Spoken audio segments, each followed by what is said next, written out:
আমাদের দেবীনগরের এক মাওলানা, এক লোক আমাদের সম্পর্কে ভাই হয়, আমাকে বলছে যে রাত্রে তাফসির শুনতে গেছিলাম সুলতানগঞ্জ গোদাগাড়ি, সে যে তাফসির করলো, কি যে তাফসির করলো, জীবনে এরকম তাফসির শুনিনি। তা আমি বললাম, ভাইজান কি তাফসির করলো, তোরা ওগুলো জানিস না?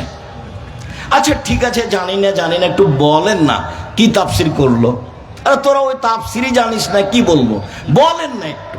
তো চাপাচাপিতে বললো যে শোন তাফসির করলো যেটা জিন্দেগিতে শুনিসনি। কি তাফসির? যে আদম আলাইহিস সালাম ঘুম থেকে উঠে দেখছেন একজন সুন্দরী নারী পাশে। তো এবার আদম আলাইহিস সালাম যেহেতু মানুষ, হাত বাড়ালছেন সুন্দরী মহিলার দিকে, তখন ফেরেশতা বলছেন থামেন। তো আদম আলাইহিস সালাম বলছেন কেন? তো ফেরেশতা বলছেন মোহর দিতে হবে। এখন আদম আলাইহিস সালাম বলছেন মোহর আবার কি? তখন ফেরেশতা বলছেন মুহাম্মদ সাল্লাল্লাহু আলাইহি সাল্লামের উপরে 1000 বার দুরূদ পড়ে দিতে হবে। তা আমি বললাম, ভাইজান মুফাসসিরকে 160 লাঠি পিটাতে হবে। আমি আব্দুর রাজ্জাক বলছি, আমার মরা পর্যন্ত সময় থাকলো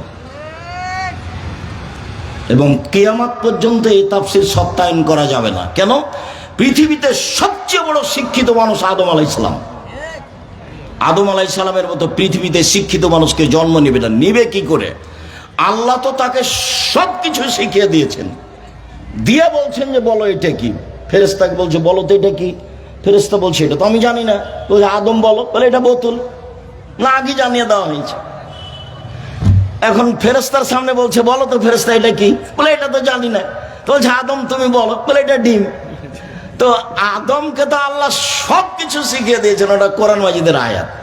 এখন যিনি পৃথিবীতে সবচেয়ে বড় শিক্ষিত মানুষ, যাকে আল্লাহ সবকিছু শিখিয়ে দিলেন, তিনি এইটুকু শিখলেন না যে বউ কিভাবে হালাল করতে হবে।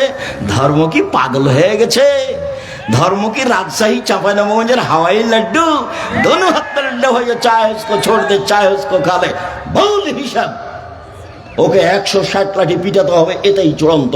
আমি আব্দুর রাজ্জাক জিম্মেদার। জাতির যদি রাস্তাঘাট করে দিতে না পারি, জাতির যদি স্কুল কলেজ করে দিতে না পারি, জাতিকে চূড়ান্ত সঠিক ধর্ম দিতে পারবো ইনশাআল্লাহ।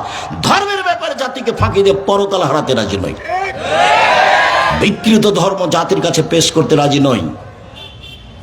এটা চাঁপাইনবাবগঞ্জ আমার জন্মভূমি জেলা। এই চাঁপাইনবাবগঞ্জ জেলার ঘরে ঘরে যাওয়ার আমার অধিকার আছে।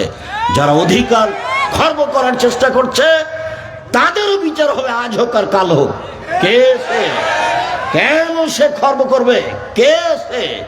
কি ক্ষমতা রাখে ও? কত বিদ্যা রাখে ও? কেন খর্ব করবে অধিকার? এটা আমার জন্মভূমি চাঁপাইনবাবগঞ্জ জেলাতে, আমি জন্মগ্রহণ করেছি।